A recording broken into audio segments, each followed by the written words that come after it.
So now, because medicine doesn't work, so we need medicine plus psychotherapy. Now, you know what's his name? Come on.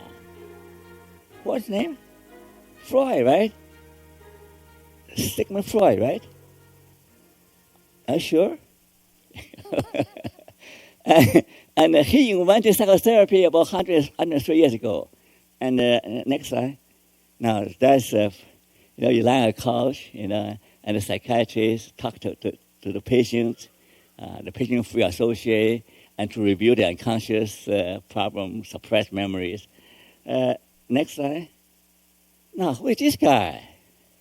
Come on, he was a speaker here. Yalom is a very famous existential psychologist, psychotherapist. He looks so severe, like a mobster. but that's Yalom, okay? And he's a very famous existential psychotherapist. Next slide. Now, so I use that book for my textbook for my students. But here I talk about Mama and the meaning of life. His first chapter about how he missed his mother, who just died last year, the year before. So from there on, he talked about his struggle with death anxiety and talk about some cases. So it's a very moving book. And the most recent book next one is Staring the Sun, Overcome the Dread of Death. So I wrote a positive review for APA on this book. So again, he mainly struggled with death anxiety.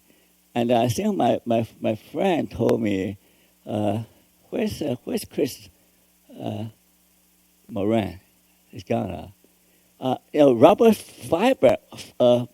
Firestone, same thing. All his life was struggling with death anxiety. So that motivated him to write many books. So here is an existential therapist who really try to focus on overcome your fear of death. Okay, where's my water? Give me some water, somebody. Now, this guy called himself a old grouch. Do you know what's his name? Do you know him? I know he's not a happy man. Okay? You look at his face. He admitted he's a grouch. He's not a happy man. But thank God for him, because he's a champion. He developed this positive psychology movement and bring happiness to other people. So it's okay if you are, it's okay if you are not a happy fellow. That's fine. The next slide. Is Authentic Happiness. This is the one bestseller. Not everything he says is correct. Okay, but anyway, he tried. Okay. Now, this only guy look normal. The only guy look like fatherly. He's my friend. What's his name? Frankl, yeah. Look like fatherly, right? Okay, next slide. Next slide. Okay, now that book has been translated for more than 30 languages. Have been sold how many million copies? More than that.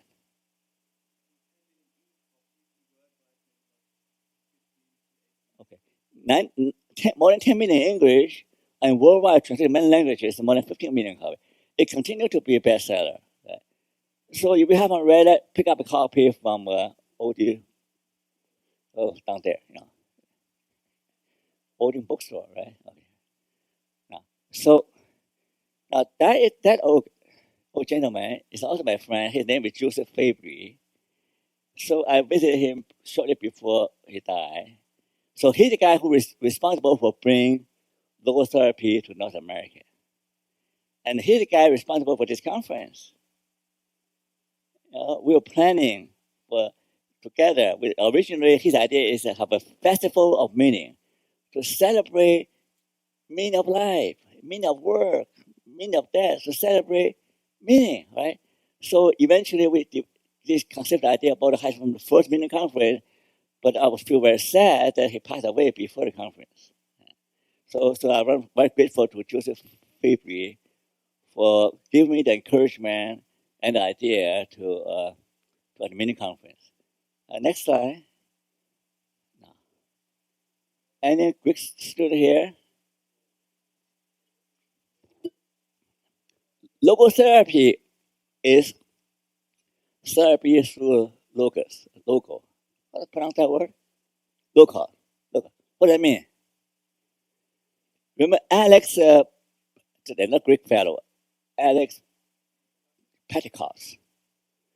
Now he gave us two root meanings for logo. What's the first meaning? How you forgot? Come on. Huh? What? Spirit. Anything else? Meaning. Meaning. I'm waiting for the meaning, right? Meaning therapy, logotherapy. Logotherapy means therapy through meaning, right? What's the second meaning? What's the second meaning of logos? Relationship. So that's why meaning therapy has two. The motto of meaning therapy is meaning is all we need, relationship is all we have, right? Logos equal meaning plus relationship. These two are the key to unlock the mystery of mental illness, to unlock the key to mental health. I'll explain to you how that works, okay? Next slide. So logotherapy equal meaning therapy. Now, how on earth why do I call that existential positive psychotherapy? So now Frankl is different. Frankl is different from all the other psychotherapists I introduced to you earlier. One is that he is existential, but also positive, right? Cinnamon is positive, but not existential. Yalom is existential, but not positive. Frankl is both, right? Freud, what's Freud? Freud is neither existential nor positive. I don't know how to call him, but anyway. But he's obsessed with sex. I know that. He struggled with his sexual desire for his mother. That's true. Yeah. Oh, anyway, no. So I'm going to tell you a little bit about Frankl's idea. Also from 1, 2, 3, 4, 5. One God. One Lord. Hey, Frankl called that taskmaster. You're one taskmaster that you have to give an account to about your life. One day, all of us have to give an account. Responsibility, right? But give account to our taskmaster. Here, give us a job. Each one of us a job. Have you got it done? Have you done it well? Okay? And one ultimate source of meaning. Many people believe, if there's no ultimate meaning, then it's difficult to find meaning in life. So we're able to find meaning in life because we're not living in a groundless world. We're grounded in an ultimate meaning. There's an ultimate meaning. Next slide. 2 principles, right? Meaning is all we need, relationship is all we have. That become clear to you. Next one. 3 strategies. The first one is double vision. What double vision? You look at your table, you play ball, you look at your ball, and you let it go, right? Double vision. And you look at the situational problem you face, and also relate that to the big question. So you not just the leaves, but also the forest. So always keep in mind the big vision. 2 is dual system. You don't just avoid pain and approach pleasure. You always have to manage the interaction between positive and negative. You can't avoid the negative. Buddha said, life is suffering. Frankl said, well, nobody likes suffering, but suffering is inevitable, and suffering can be good for you. So it's not a matter of run away from suffering, but a way of make the best use of suffering, right? to rise above it, to transcend it, to transform it, make it turn anger into positive motivation, turn pain into heroic attitude, turn everything negative into positive. That is a powerful principle. If you feel disgusted with your life, there are too many negatives, lucky you, God favor you, God trust you enough with all the suffering, like the way He trusted Job. I'm preaching again. Sorry about that. Okay, back to oh, you're more preaching now. I know. When you go to pray to God, God can see you through the way you are, naked. Right? So you can't play game with God. You can't make excuses. Now, a German philosopher, Martin Buber, he said, that's how we should treat each other. That's why we feel so alienated, we feel so isolated, we don't trust anybody, we feel cut off, because we don't know how to relate to people. Because everybody look at people, oh, what can I make use of this guy? John Anderson, right? Oh, he look like a nice guy, I can maybe make use of him. Right? You know? And look at people and say, oh, how can I make use of this person? This is called I-it relationship, right? Other people an instrument, it. IT. That is treating other people the way you approach God. That's powerful. Now, my friend, Dean Davy. Okay, she's laughing at it. Huh? So, do I treat you with idol? Say it louder. Yeah, I say, okay, my testimony. 我讲清楚啊。Oh, no, I put him on the spot. But that's important. So many people develop problem because they don't want to talk to, no one can trust. The kids say, my parents don't understand. My parents only give orders.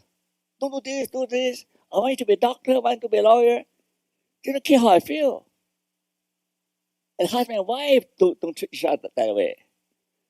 No. Sometimes. So here's three strategies. Number four. Where's 4? Come on.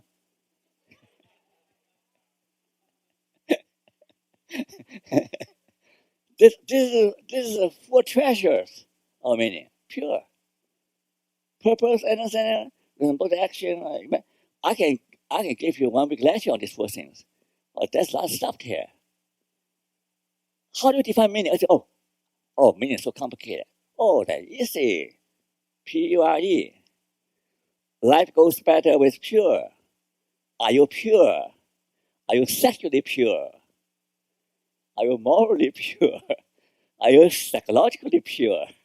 See, pure means that you have a purpose as an organizing principle, as a direction, as a motivation. You're going somewhere because you have a direction, not driving a car, driving BMW around or get lost on the highway. Right? You know where you're going to Texas or going to Florida or going to Beijing. You're going somewhere. You get on a flight, you go to, Lucas used to give an example. When you go to the airport, you go on a flight, you make sure you know where the flight is going, right? The pilot will continue to navigate until you arrive. You can't go to the airport, pick up an airplane. You're in trouble. You end up in Africa. Or end up in Beijing. Well, anyway. So that's important, right? The second thing, understanding, but do you understand your emotion? Do you understand what I'm saying? Do you understand yourself? Do you understand life? Do you understand why is this thing happening to you? See, what happened to you is less important than your understanding of the event. If your understanding is faulty, then you can turn everything positive or negative. Somebody can be very nice to you, you can misunderstand that, oh, he tried to bribe me. Or he tried to, So understanding the key and responsible action. In every situation, you ask yourself, what is the right thing to do? Every day we make hundreds of decisions. especially leaders and pastors and managers, and Dan Jordan and you make this, you're executive director, yeah? You make 100 decisions every day, right? So you got to have some guiding principle. What guides you to make the decision? Is based on moral principles or based on expediency? I mean, you have to. And finally, evaluation. Now, if all goes well, you should feel what? Happy. Happy.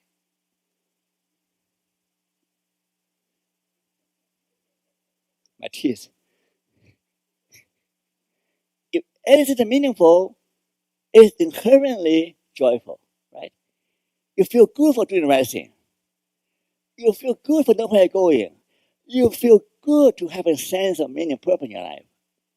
If you do all three, you should enjoy what you've done. Enjoy what you're doing. But if you don't, then something quite wrong. So your negative feeling, the feedback, you reevaluate. Okay. So that's 4. 5. That is hope. See, Frankl said, what carried him through German Nazi camp is what? It's hope and meaning and love. He coined the word tragic optimism. What consists of accepting the situation, believe that life is worth living, believe that somebody somebody can rescue you, believe that he can see his wife one day, even though his wife died already. But believe is important. And have the courage to face the trouble and have faith. Okay? Have faith in a higher being and transcend your self-pity to reach out to other people.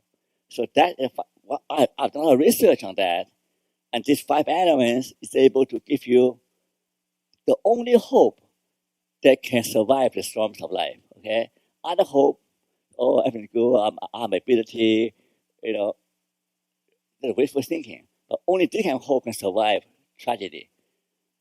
6. Now this is ABCD. I'm not going to go further.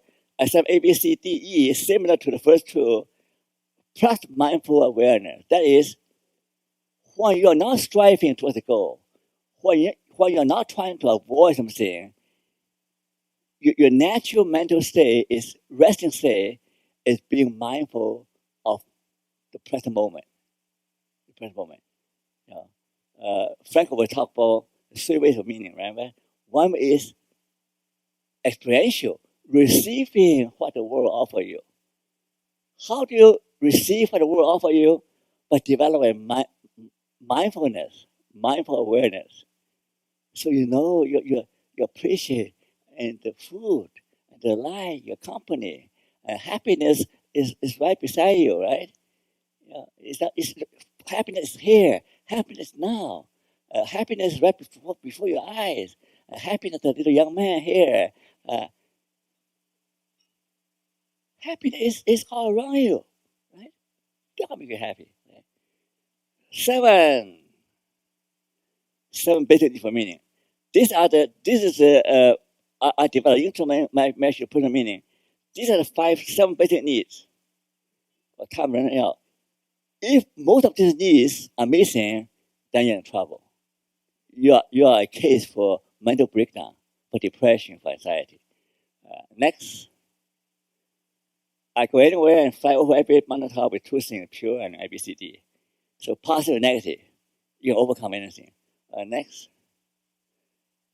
What time is now? I better cut off short. These are things to keep in mind: double vision, dual system, building approach to pure, building resilience through meaning reconstruction. So ABCD basically is a process of reconstructing meaning. Okay. Next slide. Existential therapy is limited because we resolve existential anxiety, trying to help them to live vitally.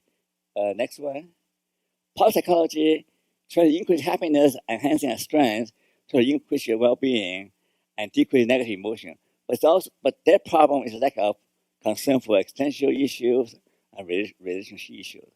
So the complete therapy is meaning therapy, This is why. Next one, last one. Okay, so that's the best one.